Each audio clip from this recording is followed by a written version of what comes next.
Mari kita buka 1 Korintus pasal 13. Hari ini kita membahas tentang kasih adalah dasar.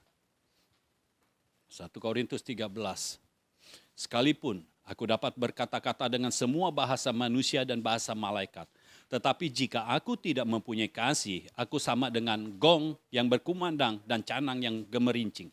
Sekalipun aku mempunyai karunia untuk bernubuat dan aku mengetahui segala rahasia dan memiliki seluruh pengetahuan, dan sekalipun aku memiliki iman yang sempurna untuk memindahkan gunung, tetapi jika aku tidak mempunyai kasih, aku sama sekali tidak berguna. Dan sekalipun aku membagi-bagikan segala sesuatu yang ada padaku, bahkan menyerahkan tubuhku untuk dibakar, tetapi jika aku tidak mempunyai kasih, sedikit pun tidak ada faedahnya bagiku.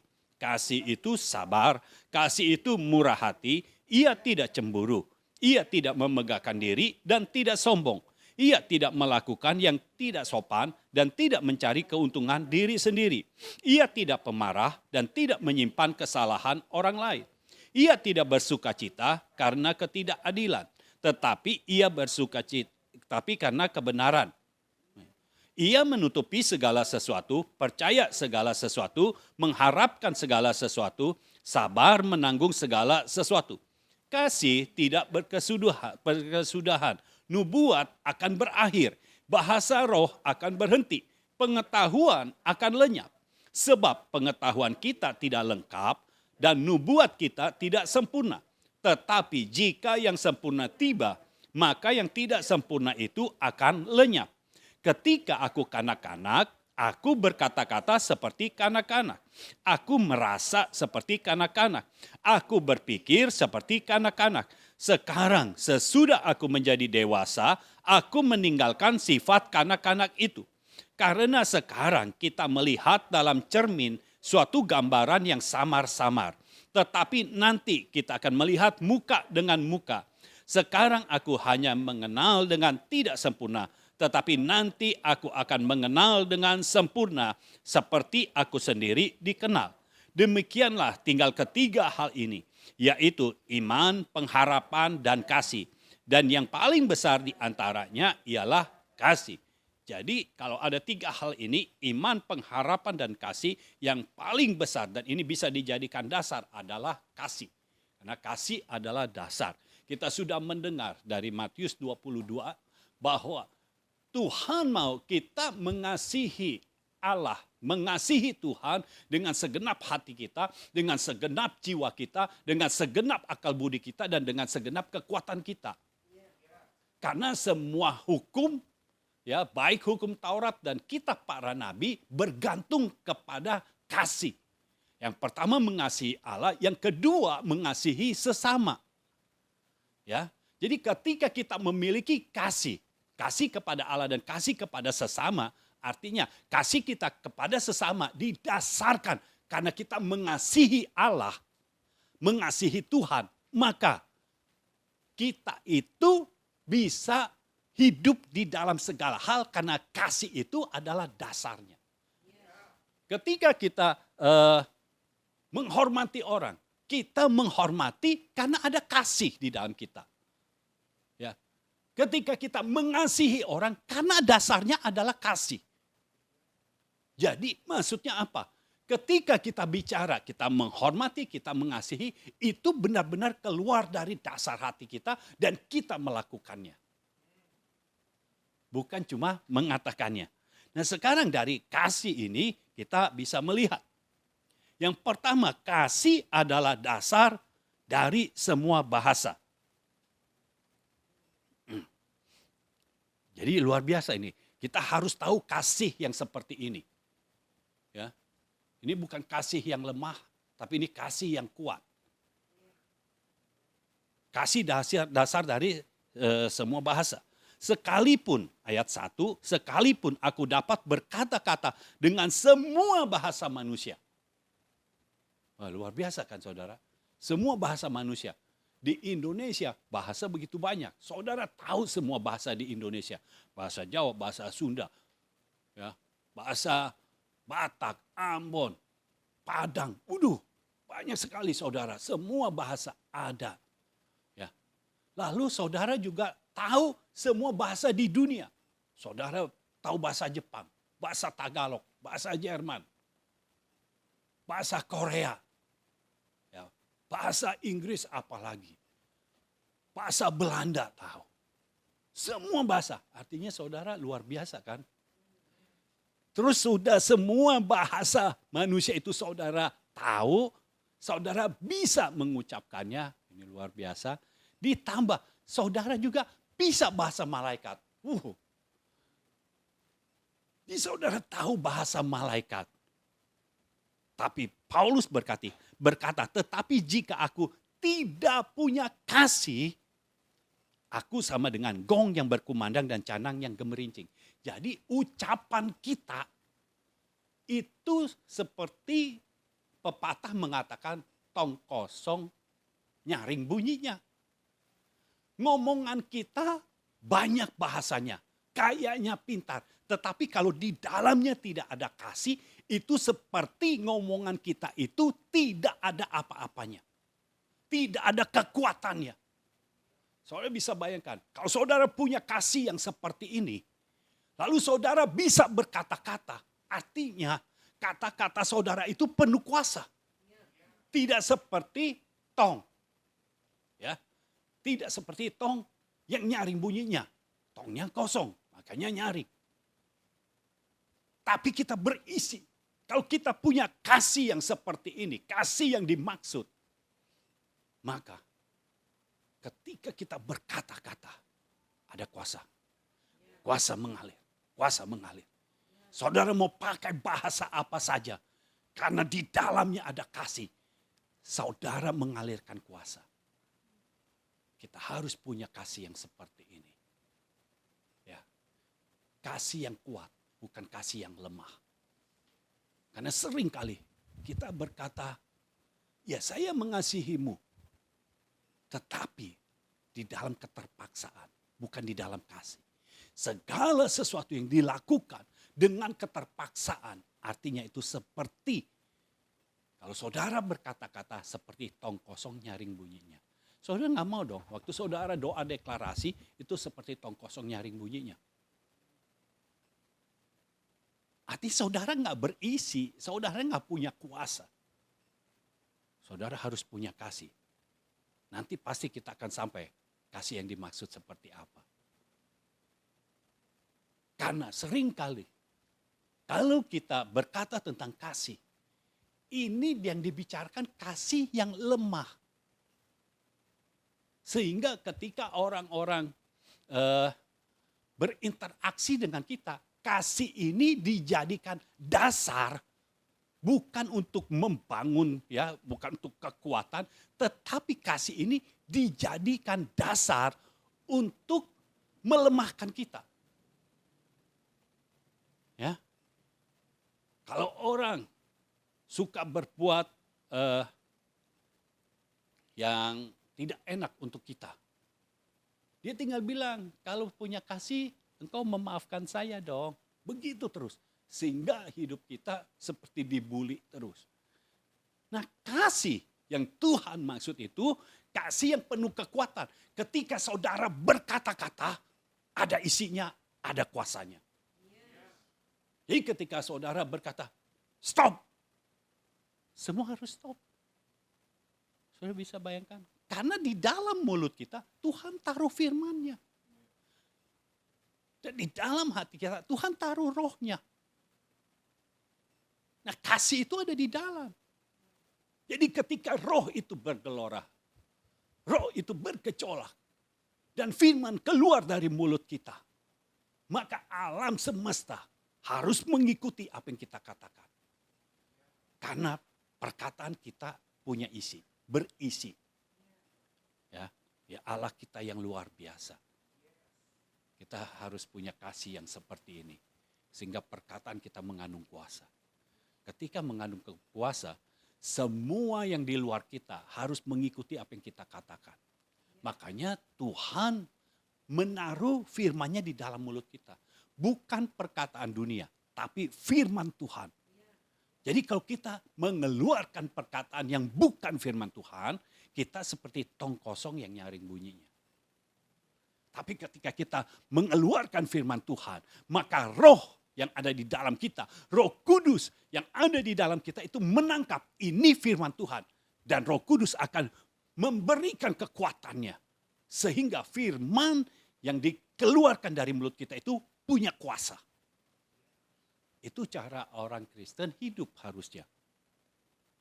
Ya, dengan berkata-kata. Karena itu yang dilakukan oleh Paulus.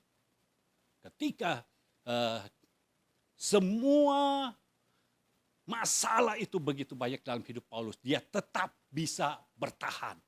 Dan bukan hanya bertahan, dia tetap melakukan pekerjaan Tuhan. Sesuai dengan yang Tuhan mau. Dia kuat. Ya. Dia punya kasih yang sesuai dengan firman. Haleluya. Lanjut, yang kedua. Kasih adalah dasar dari pengetahuan dan iman. Kasih adalah dasar dari pengetahuan dan iman. Ayat yang kedua.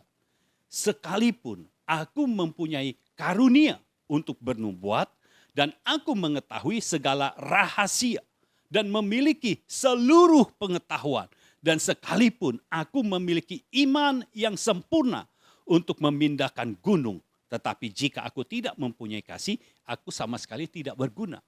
Saudara, kalau kita punya pengetahuan, berguna enggak? Berguna. Kita punya iman, punya karunia nubuat.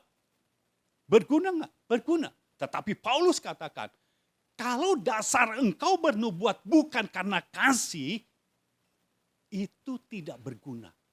Artinya apa? Nubuatan yang engkau sampaikan itu bukan berasal dari sorga.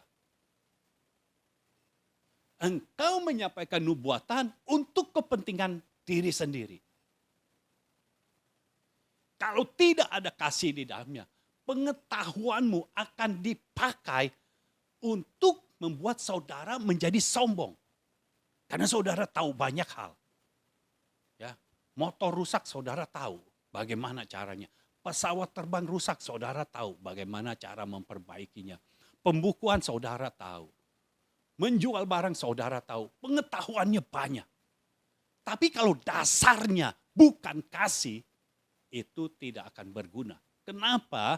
Karena kalau tidak ada dasar kasih, artinya semua engkau lakukan untuk dirimu sendiri.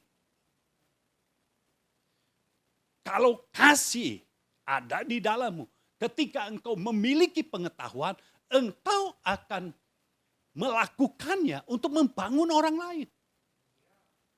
Bukan untuk kepentingan diri sendiri. Bukan untuk menyombongkan diri sendiri. Ya, coba kita lihat dalam 1 Korintus 8. Ya, 1 Korintus 8 ayat 1 sampai ayat 3. Tentang daging persembahan berhala kita tahu kita semua mempunyai pengetahuan. Pengetahuan yang demikian membuat orang menjadi sombong, tetapi kasih membangun. Jika ada seorang menyangka bahwa ia mempunyai sesuatu pengetahuan, maka ia belum juga mencapai pengetahuan sebagaimana yang harus dicapainya. Jadi orang kalau berkata dia punya pengetahuan, sesungguhnya kalau dia tidak punya kasih, dia itu belum mencapai pengetahuan itu. Coba kita lihat dalam versi firman Allah yang hidup. Ya, ayat 1 dan 2-nya dari 1 Korintus 8. Pertanyaan yang berikut berkenaan dengan makanan yang sudah dipersembahkan kepada berhala. Mengenai masalah ini, setiap orang merasa bahwa jawabannya lah yang benar. Tetapi walaupun tahu segala-galanya, ya, walaupun tahu segala-galanya menyebabkan kita merasa menjadi orang penting yang sebenarnya kita butuhkan untuk membangun jemaat ialah kasih. Lalu apabila seseorang mengira ia mengetahui segala-galanya, ia hanya menyatakan kepicikannya. Jadi saudara, kalau orang merasa paling benar sendiri, ini adalah orang picik. Singkatnya begitu.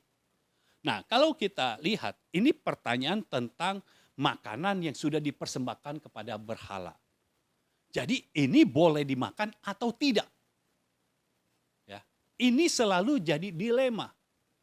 Dan orang yang merasa tahu segala-galanya, dia akan menjawab. Ya. Kalau dia menjawab, boleh dimakan. Dia bisa kasih referensi-referensi.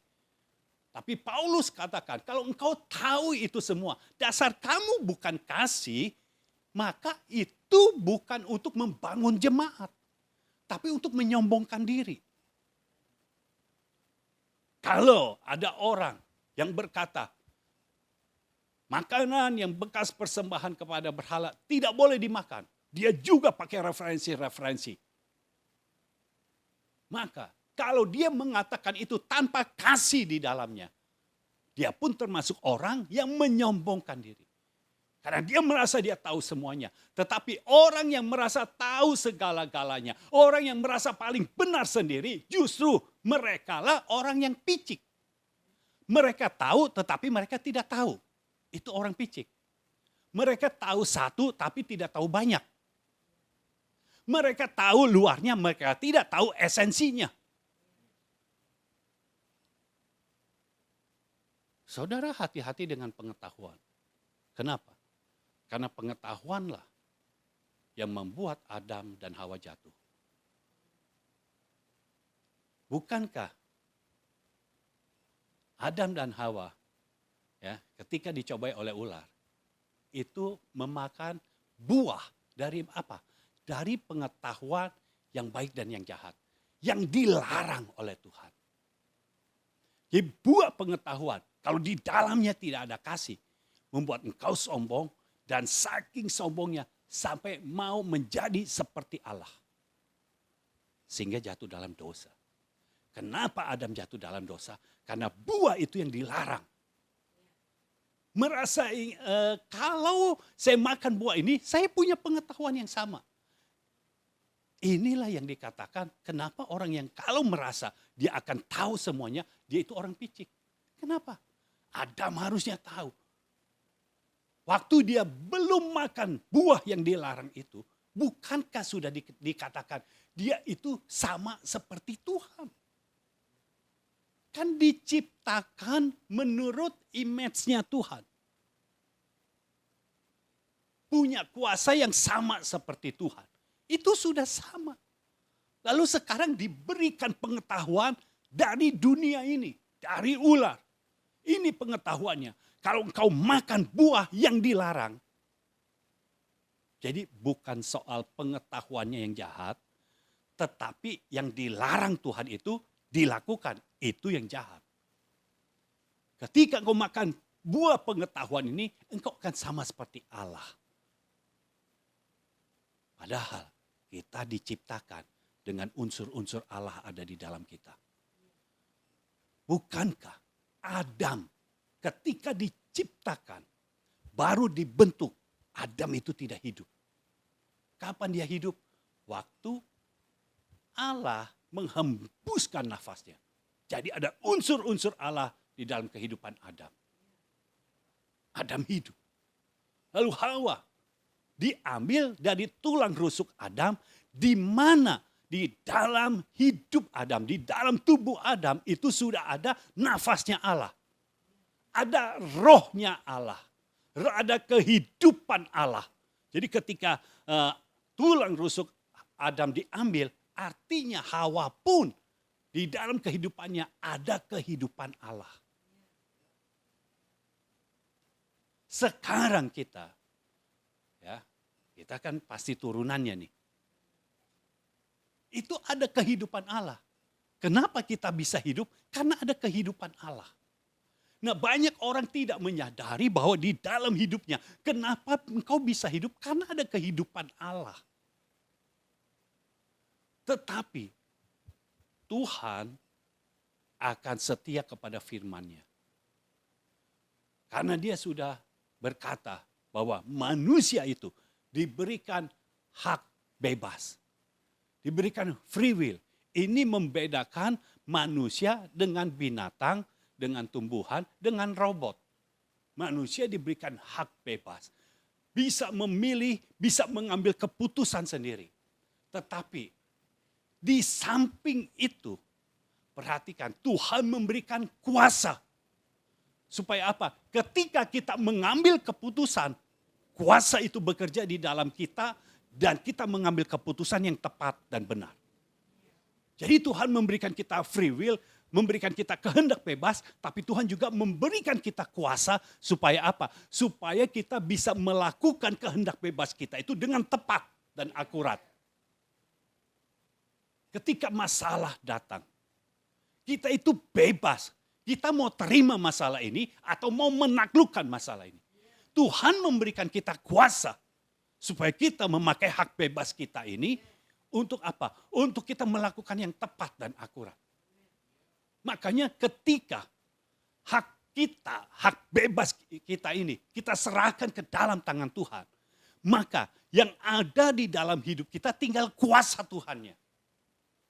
Sehingga ketika kita menghadapi masalah, kita taklukkan dengan apa? Dengan kita deklarasikan. Karena itulah pekerjaan manusia di zaman Eden. Ya. Nah, kita taklukkan, kita deklarasikan. Seluruh alam harus mengikuti. Saudara perhatikan. Seluruh alam mengikuti semua nubuatan di Alkitab. Saya kasih contoh yang gampang. Tentang laut. Ya. Yang Elisa lagi. Elia memukulkan jubahnya ke Sungai Yordan. Sungai Yordan kan alam ini. Sungai Yordan taat. Saya bisa bayangkan kekuatan dari manusia. Ini kuasa yang diberikan oleh Tuhan. Makanya saudara yang punya pengetahuan itu harus didasarkan dengan kasih. Karena pengetahuanmu akan menjadi tidak bermanfaat, tidak berfaedah, tidak berguna kalau tidak ada kasih. Kasih itu membangun. Ya.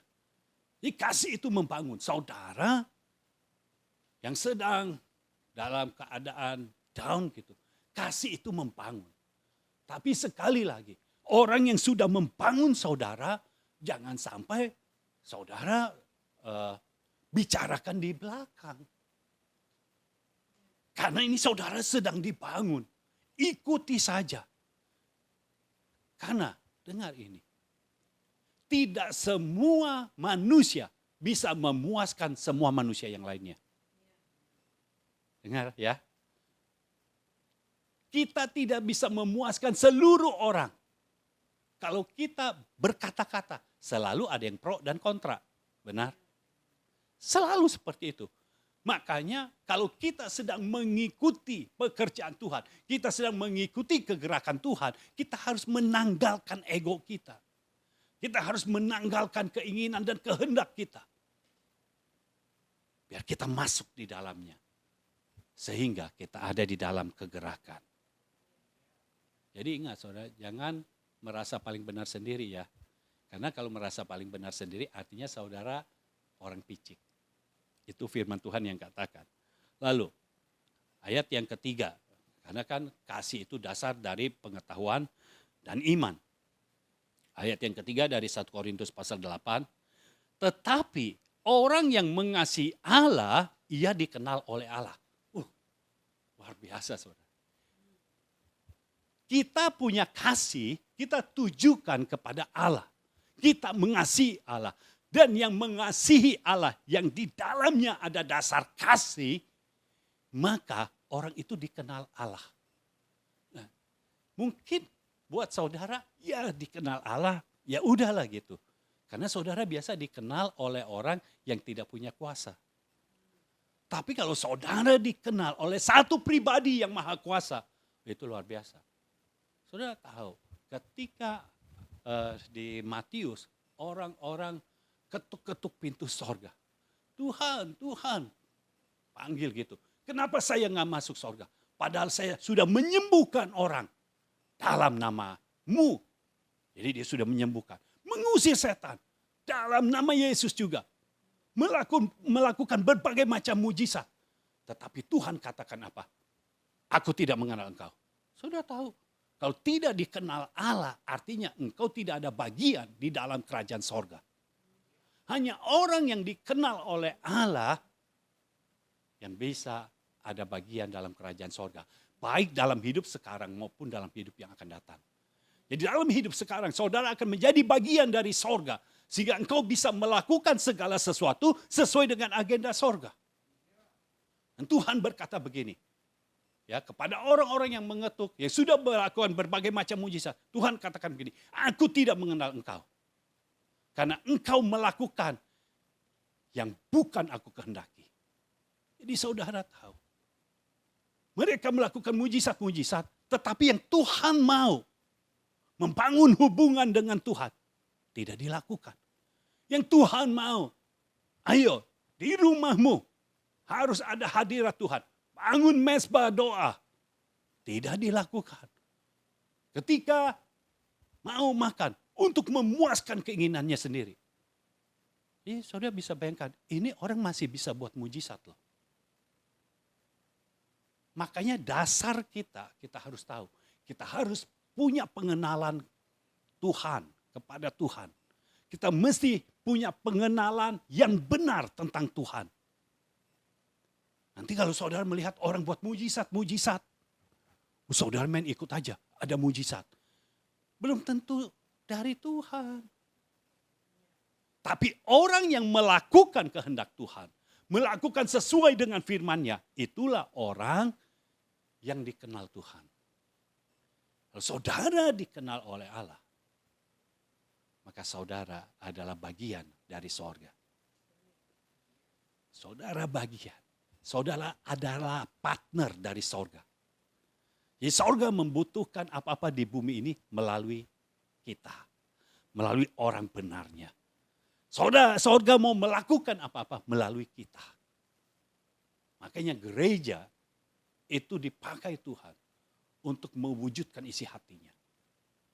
Tapi kalau gereja tidak bisa menangkap isi hati Tuhan, otomatis tidak bisa melakukan apa yang menjadi isi hati Tuhan.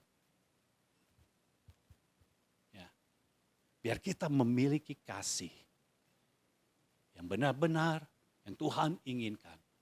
Sehingga ketika kita beriman, iman kita itu bukan kepada mujizat Tuhan, bukan kepada perbuatannya, tetapi iman kita kepada Tuhan. Kepada Tuhannya. Kita mengenal Tuhan bisa membuat mujizat. Itu sebabnya kita nggak terlalu pedulikan mujizatnya mau seperti apa. Karena kita tahu Tuhan bisa buat mujizat dengan berbagai macam cara. Kita bukan beriman, mujizat akan terjadi. Kita tahu itu akan terjadi. Tetapi iman kita kepada Tuhan. Artinya apa? Mujizat mau terjadi atau tidak terjadi, iman kita tetap kepada Tuhan. Tapi kita tahu kalau Tuhan sudah berfirman itu pasti terjadi. Itu iman. Iman itu lebih mengutamakan melakukan kehendak Tuhan daripada melakukan keinginan kita. Jadi artinya apa? Ketika orang berdoa, mendoakan orang sakit sembuh. Ya, ini bisa saudara, bisa. Tetapi apakah Tuhan mau engkau ada di situ? Ya. Kalau Tuhan tidak mau kita ada di satu tempat, ya jangan lama-lama di situ. Keluar. Kembali ke tempat di mana Tuhan mau kita berada. Kalau kita punya kasih, maka iman kita akan tertuju kepada Tuhan. Dan Tuhan akan mengenal kita. Kalau Tuhan mengenal kita, firman Tuhan katakan, Tuhan akan memberikan kemuliaannya kepada orang yang menjadi milik kepunyaannya. Karena dikenal. Jadi kalau kita dikenal Tuhan itu bukan sembarangan. Kalau saudara cuma dikenal sama tetangga ya gak terjadi apa-apa, cuma dikenal doang. Tapi karena dikenal oleh satu pribadi yang maha kuasa. Satu pribadi yang berdaulat. Karena dikenal. Maka saudara tidak akan dibiarkan sendirian. saudara tidak pernah ditinggalkan. Ini Allah kita yang luar biasa. Haleluya. Lanjut. Yang ketiga, kasih adalah dasar dari memberi.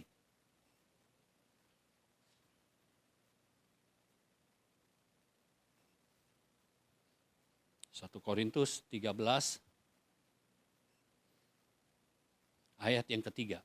Dan sekalipun aku membagi-bagikan segala sesuatu yang ada padaku, bahkan menyerahkan tubuhku untuk dibakar.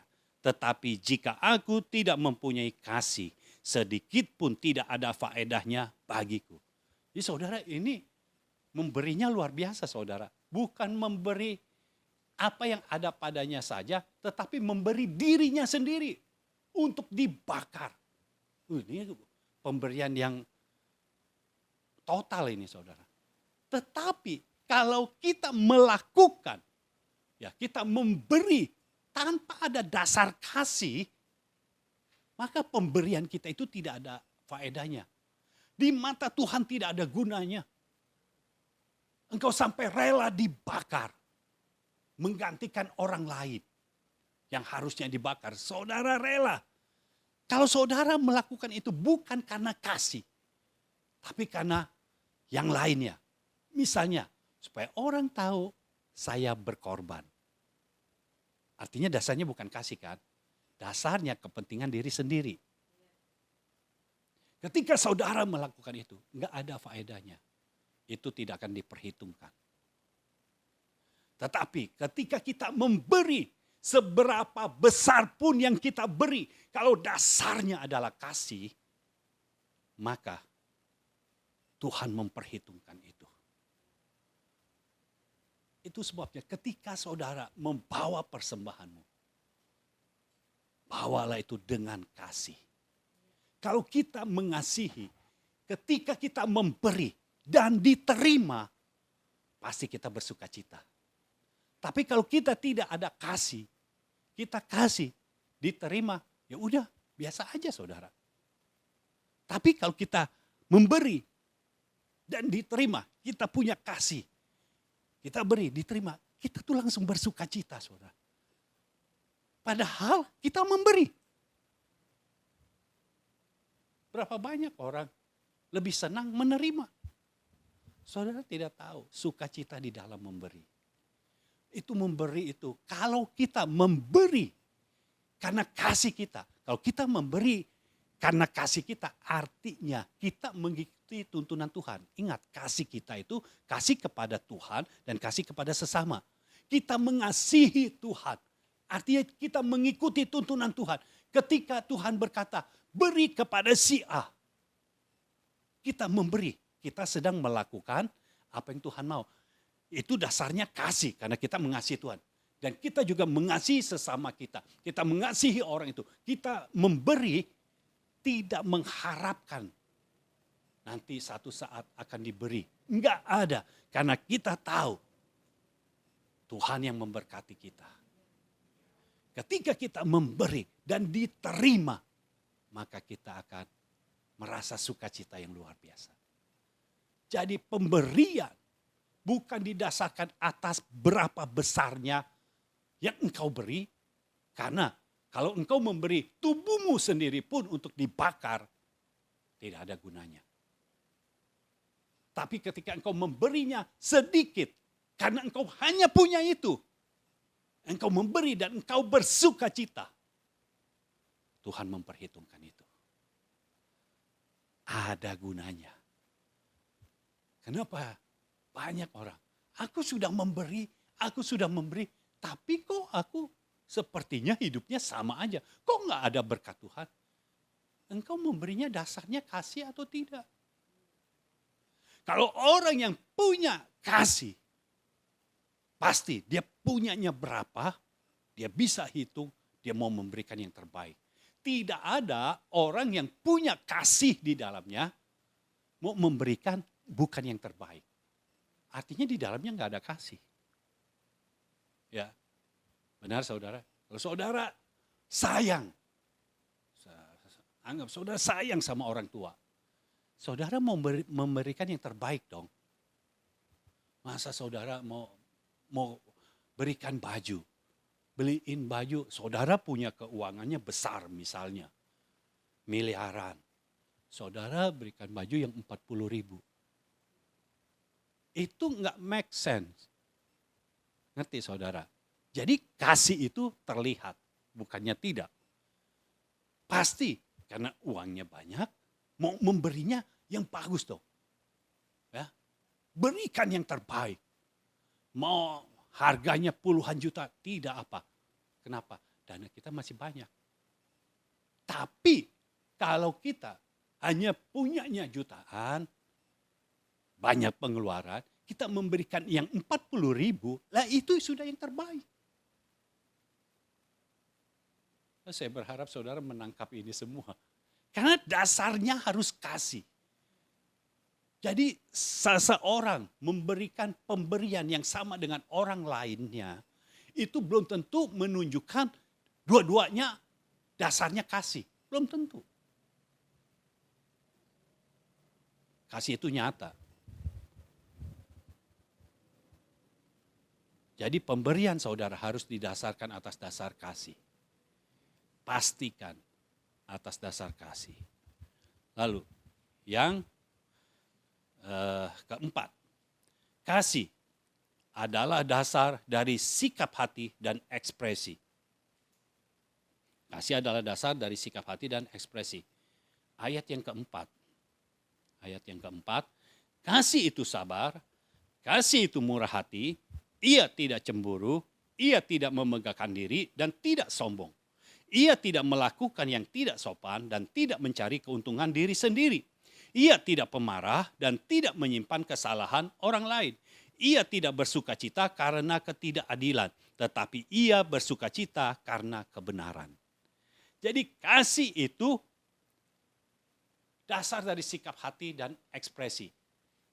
Ketika kita punya sikap hati, punya ekspresi, dasarnya harus kasih. Ketika kita sabar, dasarnya itu kasih. Dasarnya bukan karena kita lemah, makanya kita sabar. Tapi dasarnya karena kita kasih. Kasih kepada siapa? Yang pertama kita mengasihi Tuhan. Karena kita mengasihi Tuhan, kalau Tuhan berkata jangan dibalas, ya kita nggak membalas. Kita sabar. Kita sabar menunggu waktu Tuhan. Kita sabar menunggu realisasi dari penggenapan firman. Kita diberikan kesabaran karena ada kasih. Orang yang nggak punya kasih nggak akan sabar, saudara. Disuruh menunggu, wah udah ngomel terus, saudara. Ya. Saudara ingat Saul? Karena dia tidak punya kasih kepada Samuel. Dia tidak punya kasih kepada Tuhan. Dia melanggar itu semua. Ya. Dia sedang bertempur. Samuel belum datang. Ingat, Saul itu hanya punya pengurapan raja. Tetapi rakyat takut. Akhirnya apa yang dia lakukan? Dia mempersembahkan korban.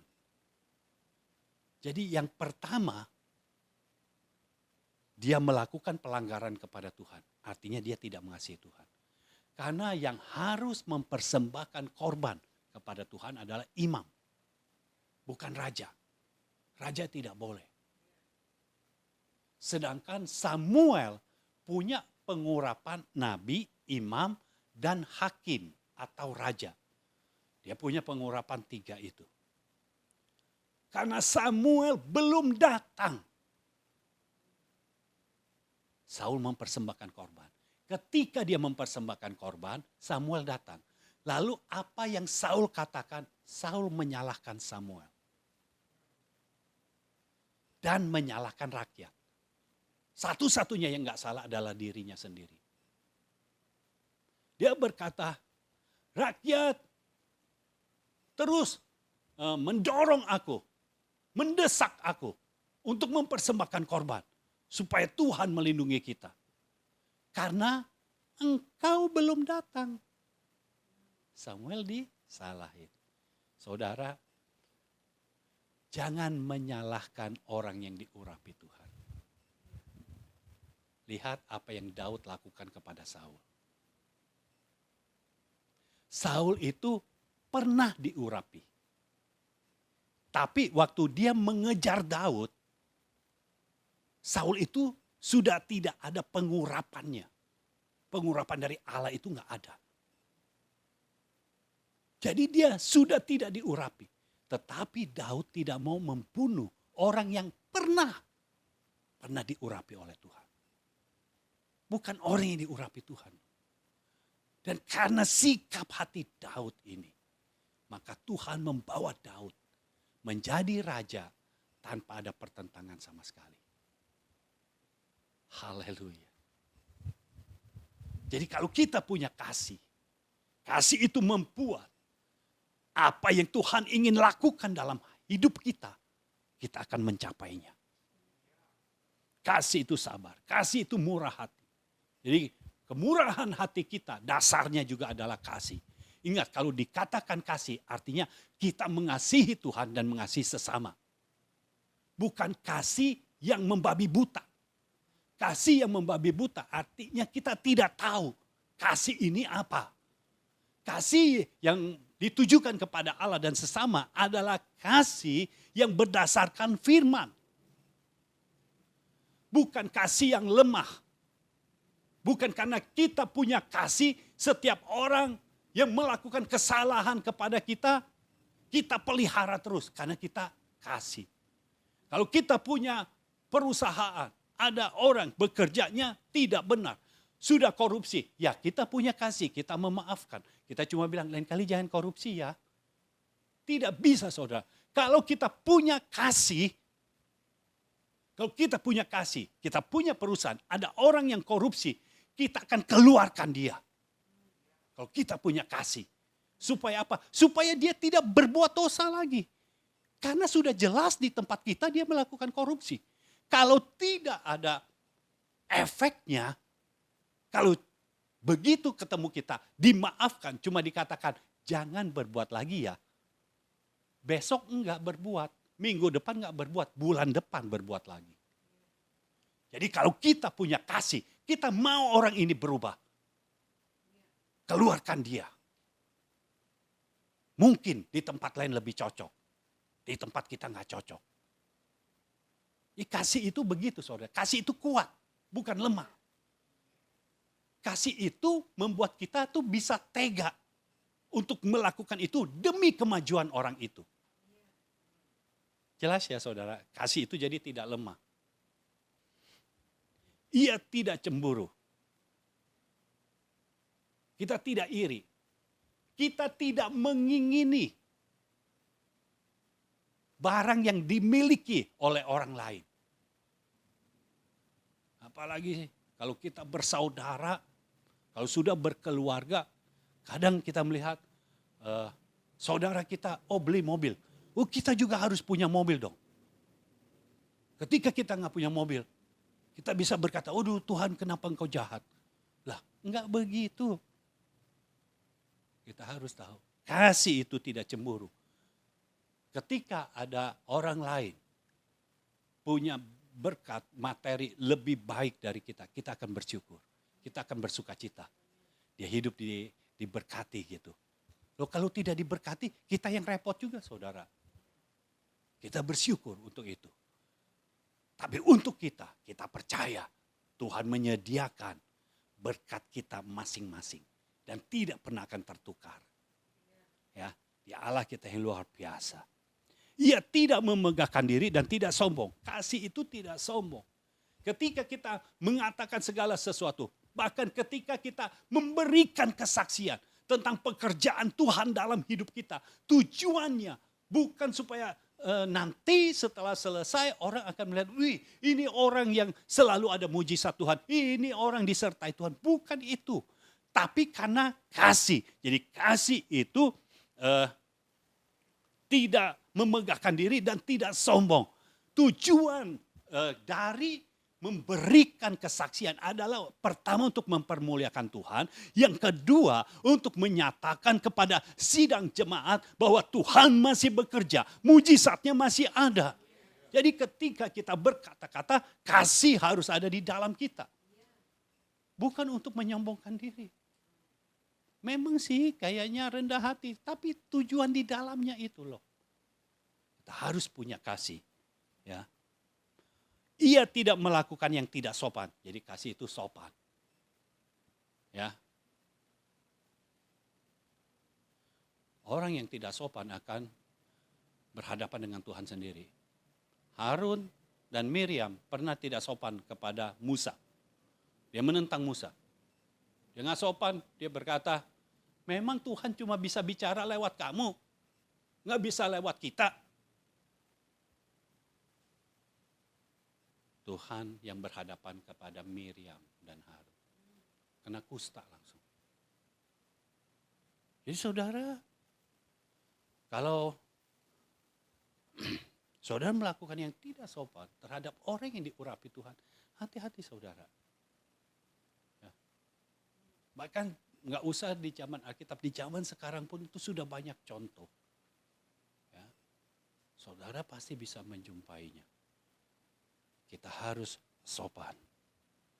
Dan tidak mencari keuntungan diri sendiri.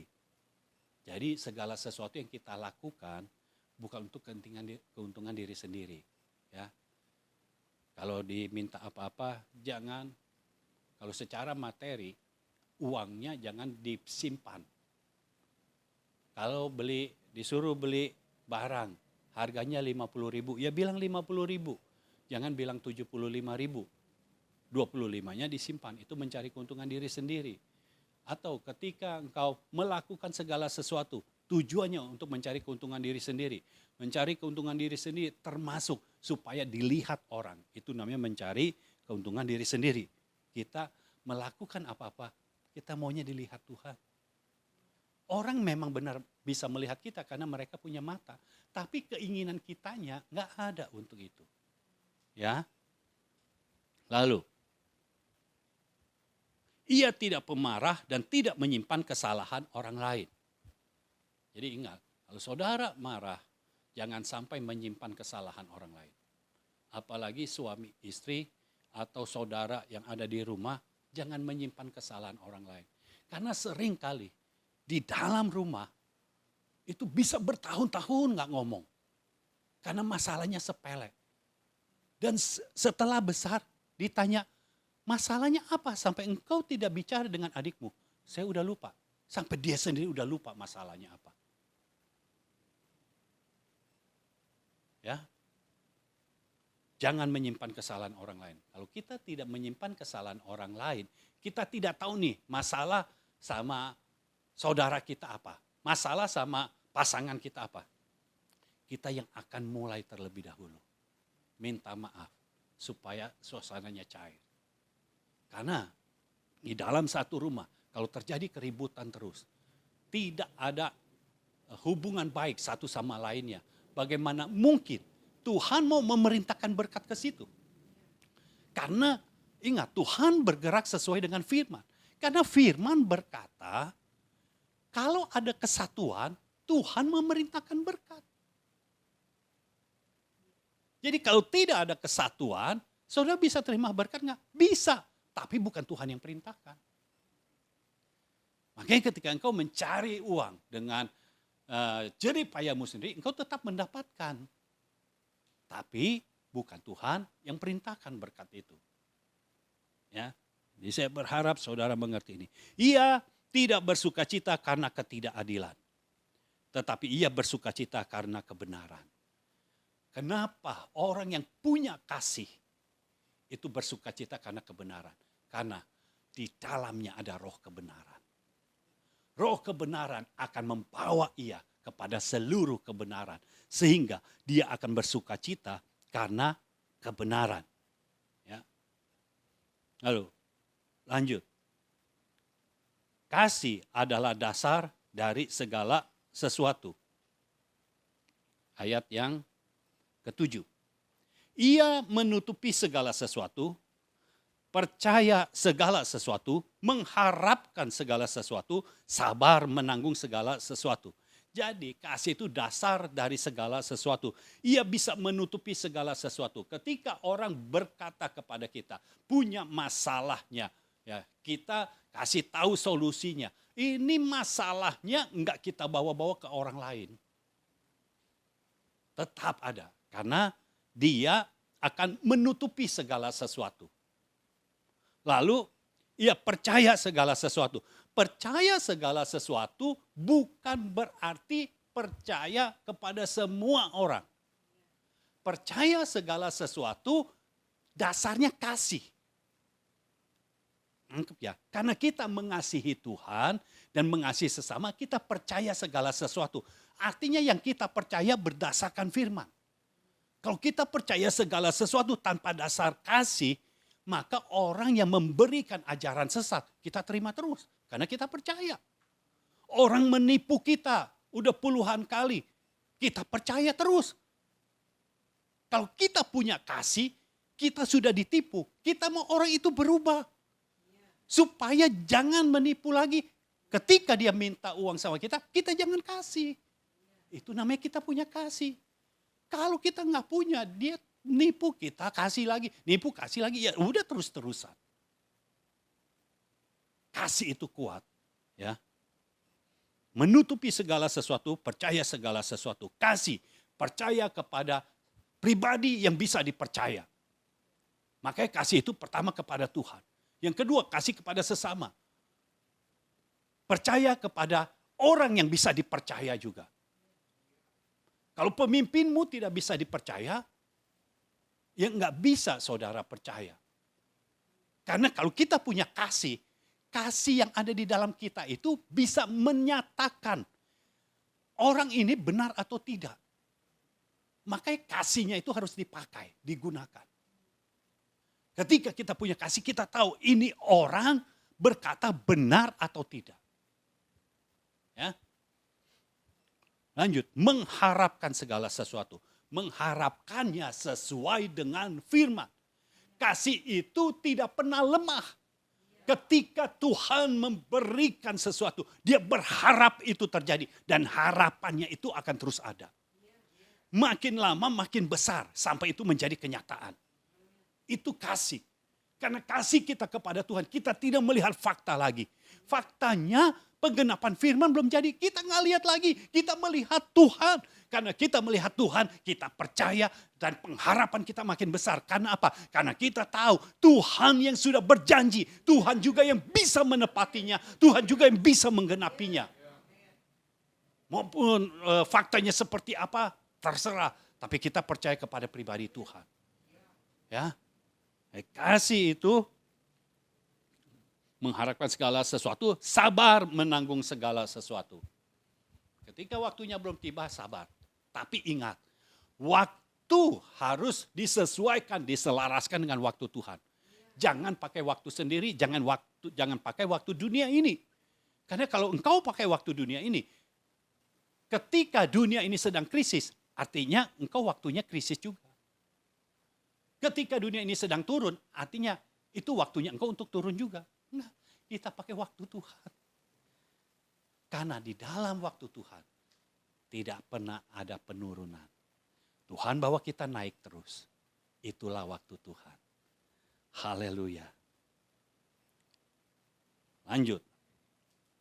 Yang keenam. Kasih adalah dasar dari kesempurnaan. Ayat 8. Kasih tidak berkesudahan. Nubuat akan berakhir. Bahasa roh akan berhenti. Pengetahuan akan lenyap. Sebab pengetahuan kita tidak lengkap dan nubuat kita tidak sempurna. Tetapi jika yang sempurna tiba, maka yang tidak sempurna itu akan lenyap. Jadi saudara, kasih tidak berkesudahan. Artinya sampai kita masuk sorga pun kasih itu tetap ada. Saya kasih tahu dulu ayatnya dalam Matius 5 ayat 48.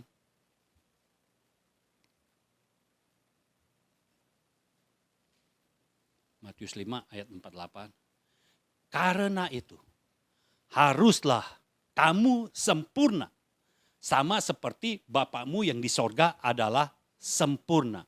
Jadi kasih yang harus kita miliki adalah kasih yang berasal dari sorga. kasih yang berasal dari Bapa. Nah, kalau kita lihat di dalam Filipi pasal yang kedua,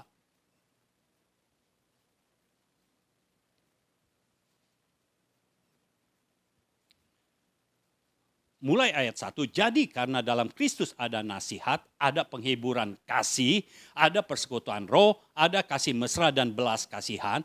Karena itu sempurnakanlah sukacitaku dengan ini.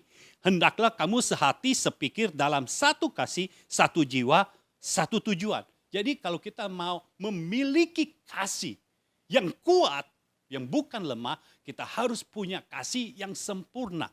Kasih yang sempurna itu ada di dalam sorga, ada di dalam kehidupan Bapa, dan itu dimanifestasikan dalam kehidupan Yesus Kristus. Karena kasihnya kepada Bapa dan sesama. Kalau kita lanjutkan ayat-ayat ini, itu dikatakan, hendaklah kamu dalam hidupmu bersama, menaruh pikiran dan perasaan yang terdapat juga di dalam Kristus Yesus. Yang walaupun dalam rupa Allah, tidak menganggap kesetaraan dengan Allah itu sebagai milik yang harus dipertahankan, melainkan telah mengosongkan dirinya sendiri dan mengambil rupa seorang hamba dan menjadi sama dengan manusia. Dan dalam keadaan sebagai manusia, ia telah merendahkan dirinya dan taat sampai mati, bahkan sampai mati di kayu salib. Hanya kasih yang dari sorga bisa melakukan ini. Yesus melakukan perjalanan salib bukan karena dia lemah, tapi karena dia mengasihi Bapa, karena dia mengasihi kita semua.